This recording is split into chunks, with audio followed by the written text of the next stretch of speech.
Love does the work. Love does its good work. You see, God is love, and God is all. And I know that I'm not separate nor apart from that all, so I'm love too. And I know that the voice that I talk to, or the one that calls me, or the one I see, as I see you right now, you're not separate nor apart from me. Love is the child eternal. Love is me, and I am the child. And I guess I shock an awful lot of people because they say, well, surely you make a distinction between human love and divine love. I don't do any such thing. Love is love, and love is love, indivisible. There's only one love. There are not two loves any more than there are two identities. Love, indivisible, one, whole, holy, me. Someone says, what about time and space? Let one be the love is. That is, let one know it and recognize it and live it, and that love will know all that can be known of space. And love knows there is no time but love. I am my own little boy. I am my own scuffed knees and dirty feet. I'm my own grass in my shoes and rocks, and I'm my own dirt in my ears, and I'm my own runny nose and tears, and my own bright eyes and excitement. And I'm also my own fear, if I am afraid. And you folks know that I spend much time out among the trees, as much as I can, out in the woods. And I am my own back roads and trail. I'm my own riverbanks and fields and campsites. I love am my own hawk that soars above. And I am my own mountain. And I'm my own sweat and dirt and tired legs. and I love am my own cool stream of water and firewood and lonesome campfire. Love, the love that God is, the God love that is all I am, is my sleeping bag and the night sounds. Love is my lollygog, too, tied there to a tree. And that's a river of love she floats in. I love, am not separate from my sights and sounds. We are one. One, whole, total love am I. And love does the work. Love does the work. It is the intellectual nature of us that denies the simplicity of reality. Yet, wherever the light has been found, in whatever period or culture, and regardless of the former beliefs of those within whom this light has bloomed, or upon whom it has shone, the words that tell of it, the words that tell of this light, invariably speak of its availability, of its tenderness, and of its transcending simplicity.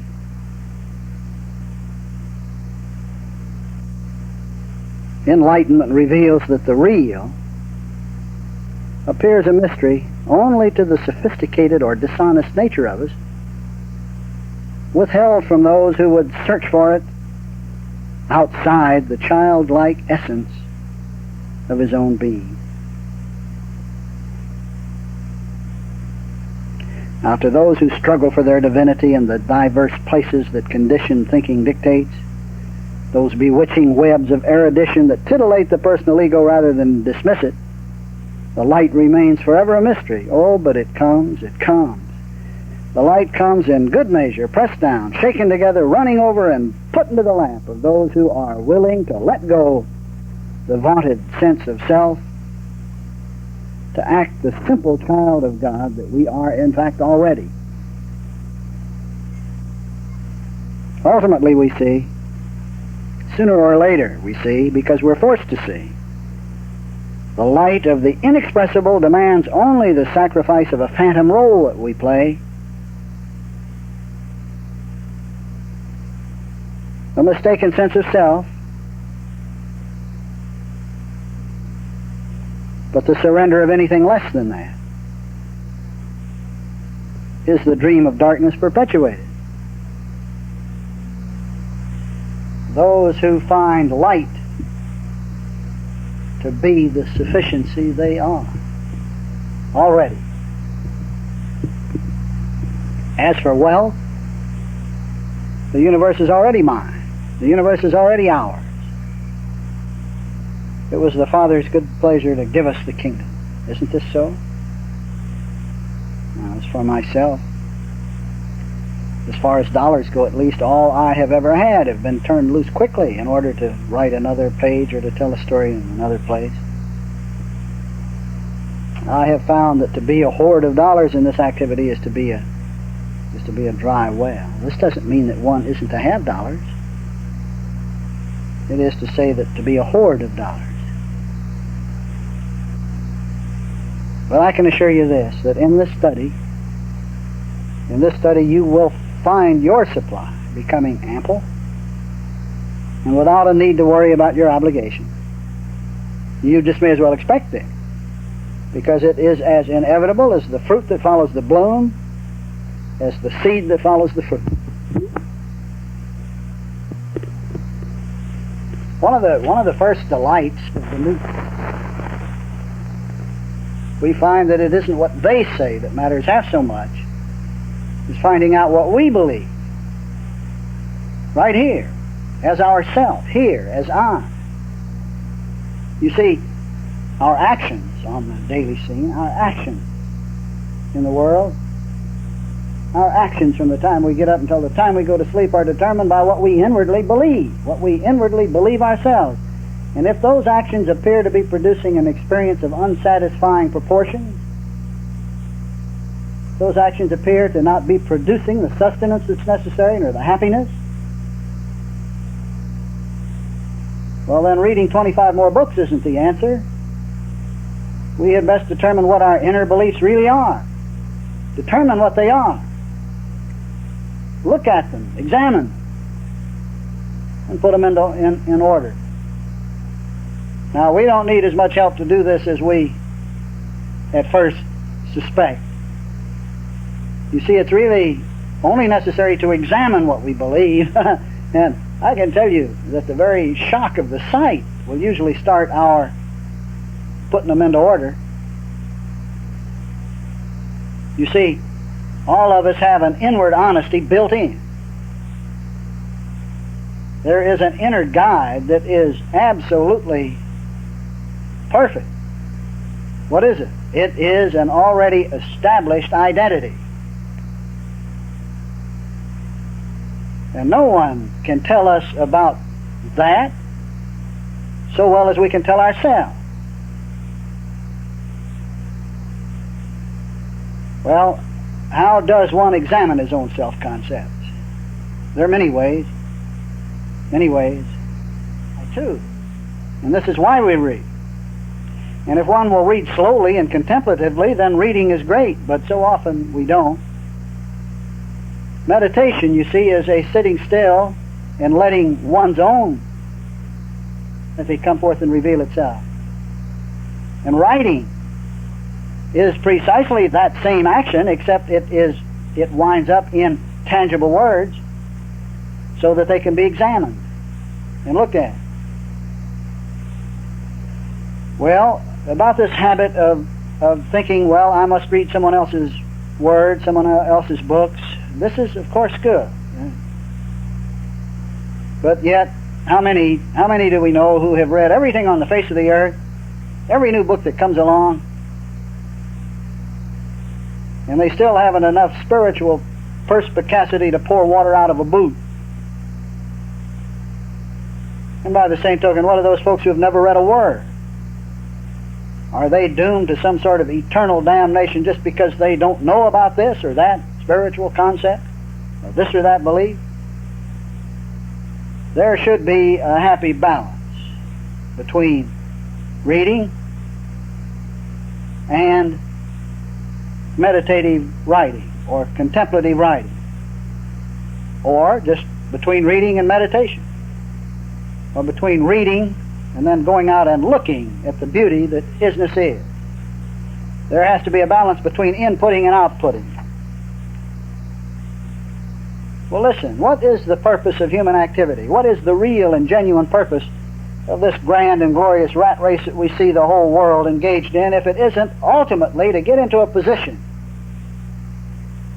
or to get into a recognized position within which we are able to help our sense of a greater selfhood? That is, to help others. What is all the worry and the work and the education and the business activity and the schooling and the personal relationships with books and teachers and hard knocks and trials and tribulations and health and so forth? What is it all about if it isn't to ultimately be able to help our sense of a greater self, that is, our loved one out there? Are we to forever go on growing personal roots, you see? Are we to go on forever developing our stems and our branches? Are we to forever go on getting sustenance and acquiring sustenance and growing ever bigger and bigger and bigger without ever giving, without ever blooming, without ever reversing the process? Isn't it true that every spiritual concept that has ever been presented speaks of a grand reversal? Don't you think that there must ultimately be a time when all of our acquiring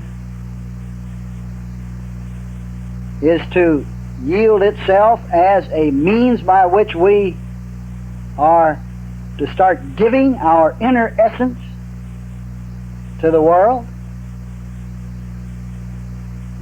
I can tell you that the time arrives to bloom. The time comes when we find ourselves in a position to render love and devotion to our stranger, to our sense of a greater self. The time comes when we are called on to help others. But I mean to help others with the physical substance of our being, which we have scrupulously accumulated over so long a time. And this is the real giving. It is an aspect, at least, of the real giving that comes home to us tenfold, hard-pressed, shaken together and running over. Now, this time to bloom doesn't happen to every member of the family at the same time. But those who are along the way of blooming must not stand in the way of other blossoms, nor should we try to get a young bud to open before its appointed time. We do, here is I, as comes to us to do, here is I, running with the heart. And this doing is ever more and more an outpouring of love for our greater selfhood, for those the Father has given us to do something for. And each of us, I can tell you that we're given someone to do something for. Never a day goes by but what there is not someone we're given to do something for. To do something for. Finally, somewhere along the line, we awaken and then do that something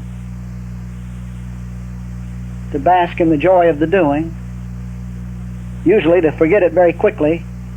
But somewhere along the line, we are given someone to do something for, we do it, we bask in the joy of the doing, and then recognize the fact that this is to be a continuing way of life. And when this recognition dawns, we are given more and more to do for. And in the process of doing for them, our means to do grows. As we give the light we are, I can assure you more and more light floods in to reveal itself and disclose itself, to pass through this minute, limited in time and space here and now, to go on out to an infinite out there. It would appear, I can only say this in tangible words or in finite or relative terms, but it does appear that the light comes from an infinite source and goes to its own infinity out there, flowing through this point in time and space that we call this here and now. Now, to never give is to never really enjoy the process of supply, is never to see what sufficiency really is. You see, there is a time when we input, a time for growth, a time for intellectual attainment, a time for recognizing the reasons for the appearances. Just like there is a time for the new seed in the ground to grow, a time for its roots to accumulate, a time for the branches to grow bigger, a time for more leaves to develop. But you show me the tree that never blooms, that never finally reaches that point where it gives of itself, and I'll show you a tree that's soon cut down. This search, or this activity, yields the discovery of the self. This prize is love. This prize is the conscious discovery of light and love and inspiration and enthusiasm and sparkle and youth. Our reward is the discovery of the goal for which we have been searching for so long. Our prize is the light we are, the love we are, the freedom and wonder and excitement we are. The truth is always timely. Sometimes it doesn't appear why certain things break into consciousness, but in time it becomes clearer. Reasons present themselves, and we see why living intuitively is so important. Well, now, when something comes for us to do, we should sit loose and do it, even when the reasons are not clear. The heart, you see, isn't fooled. The heart isn't fooled. We sit loose and we make ourselves a clear channel for identity. The identity we are, to express itself uninhibitedly. But the matter of iconoclasm should be understood. Now, it is not my intention here to be an iconoclast in the eyes of the world. But you see, I could care less about what I look like to an out there.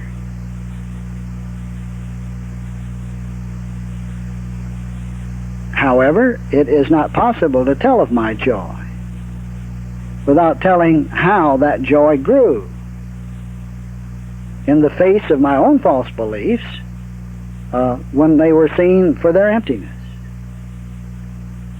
That is, as my joy grew in proportion to the collapse of my own false idols, my own sacred cows out there. Really, all I can ever do is tell what has happened in this experience and what is still happening. And surely, as appearances go, I began as the fawning, cringing, willing, and obedient servant to the ordinary views that the world presented, to the ordinary ideas of the world and its institutions. And now, in retrospect, it is apparent to me that I did have to divest myself of many false views in order to better see the real view.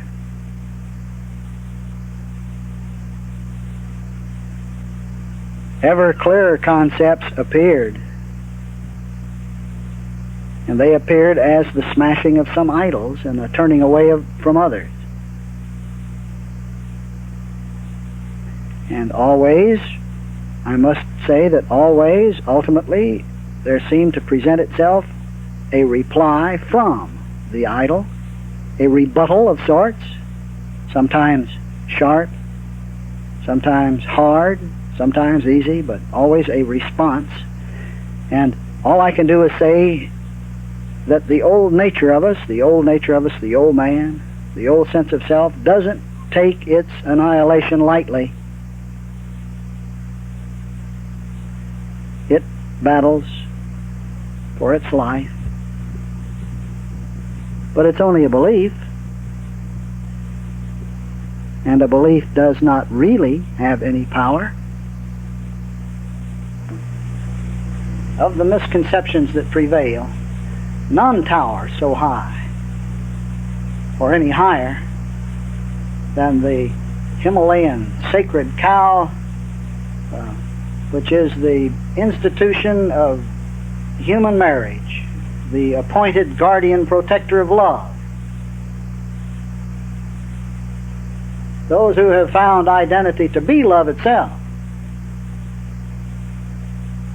at best talk softly and carry a big stick, because even the light of love shining from their eyes will appear to someone somewhere in that institution that is here for the appointed task of protecting love. It will appear to someone somewhere as a threat to their idea of love. And even when it is accepted here and there, it will not be long before the world's guardian angel of love will view it as a threat to its existence.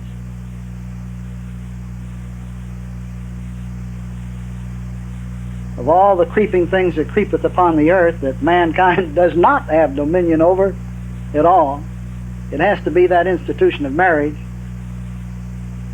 which leads everyone around by the nose, bowing and scraping, and having to do thus and so. Now this institution has managed to include many new things within its protective aura, such as home and children and so forth. How often we see the words home and marriage all run together as though they were inseparable, when the fact is they touch one another, but they are not the same. Else, you see, single folks and children could have no home without marriage.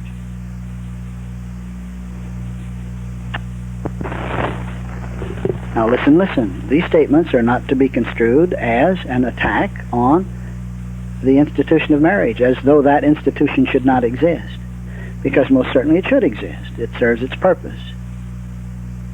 But this is to say that we must, each of us, clearly understand that that institution, just like every other institution that appears anywhere within the spectrum of awareness, is included within awareness,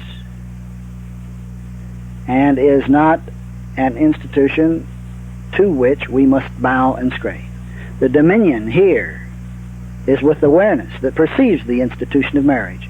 Now this is not to say again that marriage is to be overthrown, that there is no place for marriage, or that one is not to be married, or that if one is married that that's wrong, or that if one is not married that that's wrong. It is not to say that at all. It is to say that the institution of marriage has grown to be a grand sacred cow that leads many of us around by the nose, dictatorial, asserting, forcing our actions in one way or another, when the fact is that love, here as I, has dominion. And while the institution serves its purpose, it is subservient to the awareness that love is, and not the other way around. Oh, but these statements made by anyone provoke the institution into a position of defense, into a position of defending itself, into a fear of its existence. And so these statements, we find, appear to a time to aggravate the personal situation. So it is wise most often on the scene to limit our knowing so far as talking about it goes, to a yea, yea, and a nay, nay. Because surely too many words can be woven into a crown of thorns. The comprehension of a secret is a matter of understanding and not of words. I have the greatest secrets to announce, but all I can do is utter feeble words that are in the ballpark. And then await the growth of a simple, credulous, uncluttered, childlike awareness to comprehend them. While that may sound mystical in content, it really isn't.